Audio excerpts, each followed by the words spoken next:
না, অভিযোগ করতে এসেছি, কোনো ডেপুটেশন না। আচ্ছা, আমি সন্তোষ কুমার সিং। আমার 26 বছর রাজনৈতিক জীবন, 2001-এ রাজনীতিতে এসেছি, 2026 পর্যন্ত রাজনীতি করেছি। 4 তারিখ পর্যন্ত পরে আমি রাজনীতিতে পুরো চুপচাপ ছিলাম।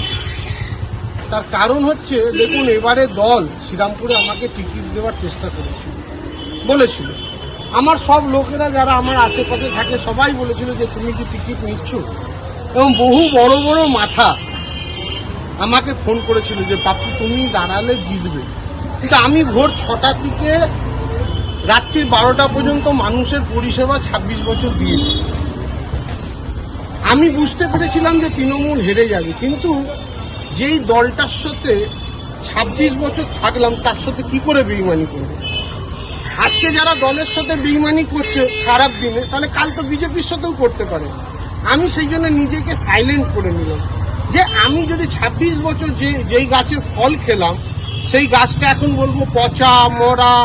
ওই কোভিডের সময় আমরা কাজ করেছি, আমি সেই দলটা থেকে দূরে সরে গেছি, তৃণমূল কংগ্রেস থেকে দূরে সরে গেছি। কিন্তু তৃণমূল কংগ্রেসকে আমি কোনো জায়গায় খারাপও বলিনি, কারণ আজ যদি তৃণমূল কংগ্রেসকে খারাপ বলি তাহলে আরেকটা দলের কাছে যাব, তার কোনোদিন খারাপ সময় আসবে, তাহলে তাকে খারাপ বলবো। আমি এই ক্যারেক্টারের মানুষ নয়। আজকে বিভিন্ন অভিযোগ এসেছে যে এই সম্পত্তিগুলো নাকি আমার 1100 কোটি টাকার মালিক।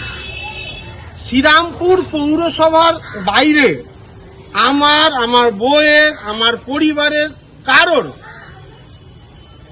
আমার পরিবারের আমার কারোর যদি এক বিন্দু সম্পত্তি থাকে, বরতলার মুখে দাঁড় করিয়ে আমাকে ফাঁসি দিয়ে দেবেন।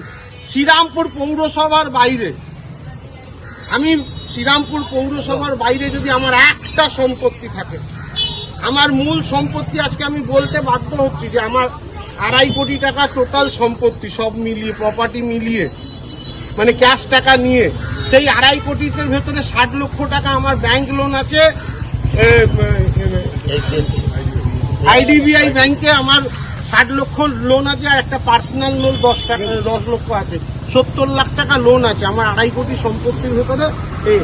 এর বাইরে যেই কথা আজকে বলছি, আমি দীর্ঘ 26 বছর রাজনীতি করেছি। দেখবেন অভয়া কাণ্ডে আমি সবসময়, আমি দলের সভাপতি থেকেও সবসময় সমর্থন করতাম। বরতলার বুথে জাস্টিস ফর অভয়া লেখা থাকতো। কেন করতাম? যে সবাইকে মিটিং কিনা পুলিশ সবসময় সবাইকে করতে দেবে, এটা দরকার। রাজনীতি আলাদা জায়গায়, জাস্টিস আলাদা জায়গায়।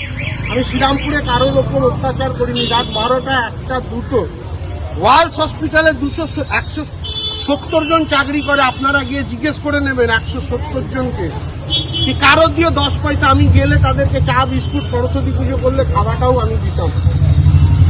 আমি জীবনে কারো দিয়ে এইভাবে পয়সা নিইনি, যেভাবে লেখা হয়েছে। তাই আমি শুধু থানায় এসছি, থানায় এই অভিযোগ, আমার লয়ার আমার সাথে এসেছে, অভিযোগ করেছি, এবং পরবর্তীকালে এইগুলো নিয়ে আমার যাতে সব সম্পত্তির তদন্ত হোক, সব সম্পত্তির তদন্ত হোক, যেখানে যা করার তদন্ত হোক। আমি কিন্তু যারা এই ফেসবুক পোস্ট করেছে, আমি যেখানেই থাকি, আমি কিন্তু এর আইনগত লড়াই আমি চালিয়ে যাব, আইনগত লড়াই চালিয়ে যাব। যেখানে দরকার পড়লে হাইকোর্টে যাব, যেখানে যাবার যে আইনগত যা আছে, আমি তো অতটা জানি না, লয়ারের সাথে আলোচনা করে আমরা সব জায়গায় যাব। যেখানে তৃণমূল নেতারা পালিয়ে বেড়াচ্ছেন সেখানে আপনি বলছেন আপনার তদন্ত হোক। অবশ্যই আমি তৃণমূল নেতা কে পালাচ্ছে না পালাচ্ছে আমি বলতে পারবো না। আমি বলছি আমার যেটা এই ফেসবুকে যা লেখা হয়েছে এর তদন্ত হোক, এবং দায়িত্ব নিয়ে বলছি শ্রীরামপুর পৌরসভার বাইরে আমি, আমার ছেলে, আমার ওয়াইফ, কারোর যদি কোনো সম্পত্তি পান, আমাকে বরতলায় ফাঁসিতে ঝুলিয়ে দেবেন। আমি নিজে কোর্টের কাছে ফাঁসি চেয়ে নেব।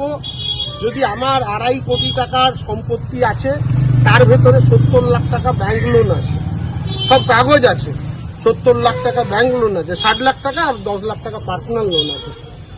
যদি এর বাইরে কোনো সম্পত্তি বেরোয়, আমাকে ফাঁসি চাপিয়ে দেবেন। আমি 26 বছর এখানে রাজনীতি করেছি। এই যে অপপ্রচারটা হলো, এটা আপনার মানহানির দিকটাও দেখতে হবে। আমি তো সেই জন্য বললাম সব জায়গায় যাব, থানা কাছে এসেছি, থানা অভিযোগ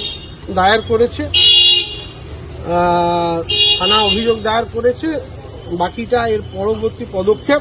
আমি সব জায়গায় যাব। শ্রীরামপুরে কি পুষ্পা না পাপ্পু হয়ে থাকতে পারে? আমি কোনোদিন যদি পুষ্পা কি জিনিস আর পাপ্পু কি জিনিস আমি জানি না।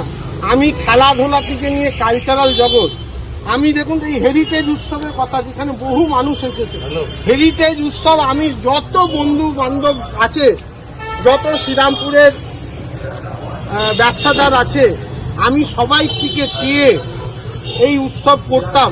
আর পৌরসভা একটা যশ সামান্য, কোনো সরকারি অনুদান নয়, কোনো সরকারি অনুদান নয়। আমি ব্যক্তিগত নিজের অ্যাকাউন্ট থেকে কত টাকা করে শ্রীরামপুরে থেকে কত ব্যক্তিগত অ্যাকাউন্ট থেকে টাকা দিয়েছি। কেন? শহরটাকে ভালোবাসি, শহরটাকে 26 বছর পলিটিক্স করছি, একদিন দুদিন নয়। আমি তাই অনুরোধ করছি, আমি এই সব তদন্ত করাবো। আমার যদি কোনো জায়গায় দোষ থাকে জেলে যাব, অসুবিধা কি আছে? কোনো জেলে যাব, অসুবিধা কিছু নেই। তো আমি কোনো জায়গায়, আমি শ্রীরামপুরের বাইরে কোনোদিন দিইনি।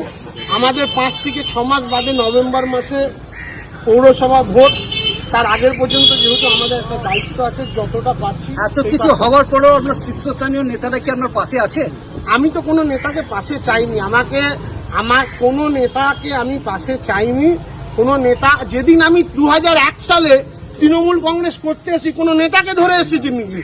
আমার মন চেয়েছে আমি এসেছি, আমার মন চেয়েছে আমি 4 তারিখ থেকে বসে গেছি।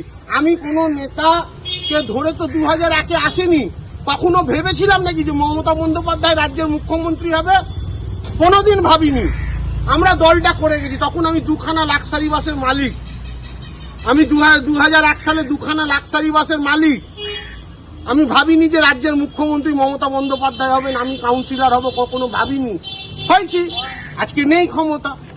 যারা এসেছে তারা অনেক ভালো কাজ করছে, তাদেরকে শুভেচ্ছা জানাই। যে কোনো দরকার হলে আমরা সরকারের পাশে ছিলাম, আছি, থাকবো। আজকে যিনি মুখ্যমন্ত্রী হয়েছেন, আমি তো ওনার জেনারেল সেক্রেটারি এই হুগলি জেলায় 2020 সাল পর্যন্ত। উনি রাতের পর রাত আমাদের নিজাম প্যালেসে মিটিং করতেন, আমরা ওনার কাজ জানি। উনি শ্রীরামপুরেও এসে বসে বলেছিলেন যে আমার সব থেকে কাছের ছেলে, সেই রেকর্ডিং আমার কাছে আছে, যে পাপ্পু সিং।